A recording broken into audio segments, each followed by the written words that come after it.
মালয়েশিয়ায় অনুষ্ঠিত আন্তর্জাতিক ফ্যাশন কার্নিভাল ও প্রাইড অ্যাওয়ার্ডসে মিস স্টার ইউনিভার্স মুকুট বিজয়ী হয়েছেন বাংলাদেশের মেয়ে অনন্যা আফরিন। এ উপলক্ষে সোমবার সন্ধ্যায় রাজধানীর একটি রেস্তোরাঁয় সংবাদ সম্মেলনের আয়োজন করা হয়। সেখানে তাকে ফুল দিয়ে বরণ করে নেন আমন্ত্রিত অতিথিরা। অনুষ্ঠানে সবার প্রতি কৃতজ্ঞতা প্রকাশ করেন মিস স্টার ইউনিভার্স মুকুটজয়ী অনন্যা আফরিন। জানান, বিদেশের মাটিতে তার এই অর্জনের পথ চলা সহজ ছিল না। সংবাদ সম্মেলনে উপস্থিত ছিলেন গুণী পরিচালক কাজী হায়াত, চলচ্চিত্র প্রযোজক শামসুল আলম, বাংলাদেশ চলচ্চিত্র শিল্পী সমিতির সভাপতি চিত্রনায়ক DA Tayeb, fashion designer Piyal Hossain. তার প্রতি আমার অনেক শুভকামনা থাকে, অনেক দোয়া, অনেক সম্মানের। আমার কাছে খুব সুন্দর একটা জার্নি ছিল।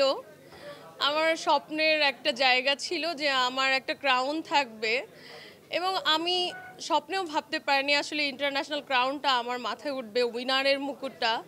অ্যান্ড আমি চাচ্ছিলাম যে আমার বাংলাদেশকে আমি আসলে মুকুটটা উপহার দিতে, অ্যান্ড আপনাদের দোয়ায় আমি পেরেছি।